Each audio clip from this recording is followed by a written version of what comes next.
Hey, what's up, you guys? Sorry for the late video. I was pretty busy today, but we are coming up on this next deck profile.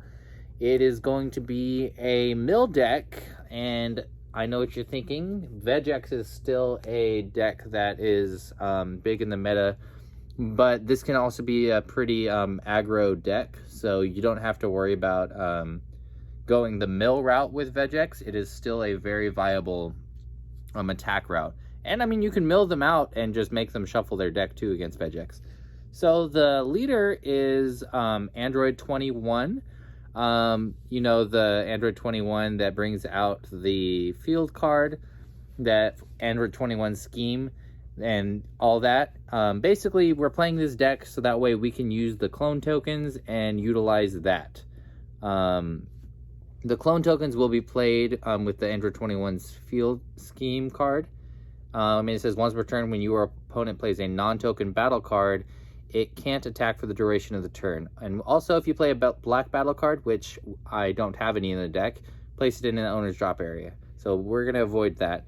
And then at the start of your opponent's main phase, play 2 clone tokens with 10k power in your opponent's battle area. Now, the main reason why a lot of people are going to be playing Android 21 and Android 18, basically any of the decks that play 21 scheme, is this new card that's coming out from the expansion set. The expansion is called, hold on, let me look. It comes out in March of 2021, the Battle Evolution Booster. And the Super Android 13 Never-Ending Bloodlust says activate main. If you don't have a Unison card in play and you choose one of your opponent's clone tokens and remove it from the game, play this card from your hand in rest mode with a marker on it. Then you're just going to do the +2. One of your mono blue leader cards, which is your only leader card, gets plus 5k for the turn, and your opponent's clone tokens can't attack during your opponent's next turn. So you literally just pop a clone token and, okay, now I'm going to get out a Super Android 13 for free. He's going to have 3 markers. He's a 14k, so he's pretty hard to kill, and you already have that off. And of course, we're running the God Sealing technique, the free counterplay, because you're going to get your Unison off for free. It could even go off on your turn 1 if they went first, and that's going to be active like almost immediately. Then in case we don't see him, or any of those cards, we are playing Mai. You'll see Mai is in a lot of my blue decks. I really like that she looks at the top 5 and kind of looks for a Unison or the Trunks, which basically are all the Trunks cards are cards that get played for free or reduced cost with the Unison out. So I always run my Bulwark of the Future, or at least have her on the side. Then as far as the 21 build, we're running Super 17 Ultimate Weapon, which if your leader is a blue Android 21 card, negate this card's energy exhaust in all areas. So you're basically just going to put it down, ignoring energy exhaust, and it's a free card that you're going to have out. And again, the reason why you're running this card is that your leader actually, with her ability, can untap an energy at the end of the turn. So you get an extra untapped energy if you play that card in your energy. We're also putting Android 21, a Bad Omen, in there. You can place it in your energy if you like on like turn 1, or you can just use it however you like. But it's basically a threat in your energy. If you don't mill them out, you could always burn them with a Bad Omen by choosing a card in your energy, put it in your drop area. When you play this card, choose up to one of your opponent's life and one of your opponent's cards and put them in the drop area. Also, the Android 17 has a energy cost of 7 that you can activate from your energy area to play up to 3 Android cards from your drop area or from your energy area. So if you have a couple of these guys in there, you could just play a bunch of them and burn them all at once. You probably won't do that because that's a turn 7 play, but you can, so that's cool. Now on to the rest of the deck. We're running Baby Hachiak, Sane Destroyer. It's just the secret rare that's for most blue decks. If you have 3 or more energy, negate the attack, and your opponent can't attack for the rest of the turn. You can activate this for free by discarding a card from your hand. We're also running 4 Sensu Beans and 4 Dimension Magics. Then as far as for red-blue cards, we're going with the Beerus Divine Obliterator as the super combo. We're running 4 of the Cooler Tyrannical Assaults. Those, once you use a blue or red, or just a rival, you play for 1. It'll help you with milling if you're trying to do that, but it's also mostly for control and bringing out a double strike. We're running the Mecha Frieza Energy Blight, which ignores energy exhaust if you already have a red-green multicolored energy in your energy. And we're running the 5-cost Frieza. The 5-cost Frieza is the reason why this deck works. Where basically, when this card attacks, choose all of your opponent's battle cards, ignoring barrier, and they get negative 30 power for the duration of the turn. Now, when the power of one of your opponent's battle cards is decreased, your opponent places 2 cards from the top of their deck into their drop area.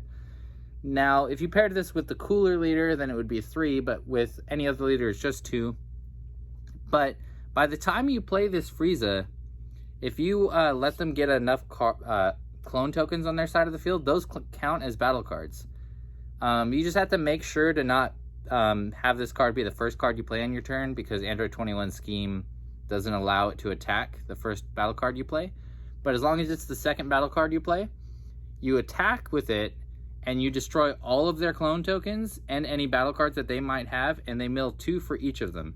And it ignores barrier, so it'll wipe everything that's under 30k. Most decks, by the time you get this out, will just mill them out and you win. And if it doesn't, it is also a triple strike. So, triple strike 30k, that's pretty damaging. That's your main win con, but again, you have Cooler as a double strike, you have full power Frieza, you have the 5-drop Android 21 Bad Omen, you have the Android Super 17 that can come out. And as far as how we get that Frieza out, we're running the 1-cost swap Frieza that you play for 1. You can give one of your red leader cards or red battle cards other than him plus 5k. You don't have a red leader card, so you'd have to choose a battle card. Then swap for 2. You're basically using it for the swap 2. Swapped for 2. And then we're running the Frieza Mutable Menace Championship 2020 promo. That you can place this card in the drop area and choose a red or blue Frieza card with energy cost of 3 in your hand and play it. Or activate main if your opponent has 3 or more energy and you choose 1 red or blue Frieza card with energy cost of 3 in your battle area. And this card in your drop area, and send them both to the warp. So basically you activated the 2 cost, you brought out the 3 cost. You can pay for 1 and then bring out a 5-cost Frieza from your hand. Now, you can either play this for 1, or you can play the Frieza Storm for blows, just pay 2 red and swap for 5. Either one works, you just have to use either effect. Honestly, if you don't want to send them to your warp, then you're going to want to just do the Frieza, because you get the card back in your hand. Or I should specify the 3-cost Frieza, because you want to get the one back in your hand. But if you don't care about your warp in the scenario, you can pay 1 less and just pay 1 blue and warp both the 2 costs and the 3 costs to play the 5 cost. We're also playing Frieza No Introductions. It's a counter attack that negates the attack and plays this card. It gets reduced by 2 on your opponent's turn, and you can play 3 to bring out the 5-cost Frieza on top of this card. So you have 3 different options here to bring out the 5 cost. Either have the 2 cost, which requires you to have a 3 cost on the field that lets you play it for 1.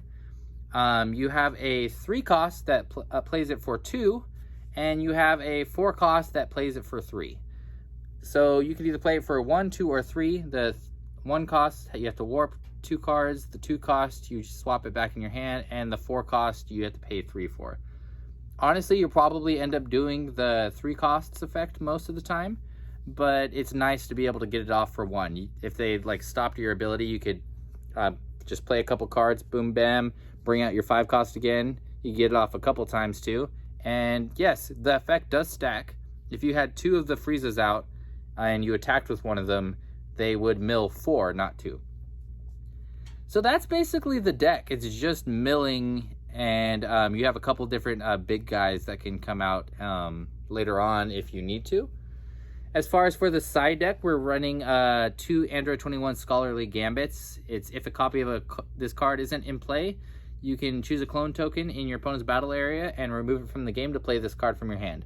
If you have 5 or more energy and you place this card in your owner's drop area, when an opponent plays a battle card with an energy cost greater than their energy, you can choose that battle card and put it at the bottom of its owner's deck. So as long as it doesn't have barrier and it's more than their energy, you could pop it. Generally, I'm not main decking this just because I don't want to kill a lot of their clone tokens. I'll kill a clone token to get out the unison, and maybe with my leader effect to untap an energy, but that just depends. And honestly, you don't want to get to 5 energy. You can, but you don't really want to like plan on that being a thing. It is a blocker barrier, but that's about it. So I'm just running 2 of them in the side deck just in case. I'm running A21 Ringleader. If your leader's an A21 card, when you play this card, draw a card, then at the end of your opponent's turn, play a clone token. This is nice because it's a 1-cost card that lets you play an extra clone token. And then also it has an activate main where you pay 2 and bring out your A21 scheme from your drop area and activate it. So if you run into a deck that has stuff that wipes field cards, this is nice to side in just so that way you don't worry about it. You could always side out the Mize or side out something else, like 1 or 2 of the Friezas somewhere. I'm also running Maleficent Technique Frieza. You can choose 2 of your opponent's clone tokens, remove them from the game to play this card, and choose up to 1 of your opponent's battle cards that energy costs of 3 or less, and return it to your hand. This is a more aggro play. If you're not going for the mill, you can side him in. I'm also running Supreme Technique Son Goku. It's an arrival for 1. It's kind of like Cooler, except for it is a blocker, and you choose 2 of your opponent's clone tokens, remove them from the game when you play this card, and your opponent has to discard a card. Also running 3 Whis Coercions in the side deck in case they're running into heavy aggro. And I'm also running 3 Frieza Unending Onslaughts in the side deck. This is an optional different way to play the 3-cost. Instead of doing the swap engine, you can just use the Frieza Mutable Menace effect to play this 3-cost, or use its effect to return a Frieza card to your hand. And then you can use the Mutable Menace essentially to pop the 3-cost and bring out the 5-cost. So it's a little bit harder to get out the 5-cost, but this allows you to grab a 5-cost from your drop and add it to your hand. And it's just an alternate play style that I'm running in it. Other than that, that's the deck. It's it looks pretty good. When it goes off and you win. I can see this deck running into heavy, like, if you run into heavy counterplays on your swap, because you have to swap into a bunch of stuff, and that would suck. But it has decent draw. It's not like a heavy draw, so you hand control would kind of suck against it. But it's pretty like mid-range. You can attack with it. You have a good amount of counters and free counters. You have Dimension Magic, which untaps energy. A Divine Obliterator, which untaps energy. The free counterplay Trunks. It all looks pretty solid. So yeah, that is the A21 Frieza mill deck. Hope you guys enjoyed this video. We'll see you next time for the next video tomorrow. Bye.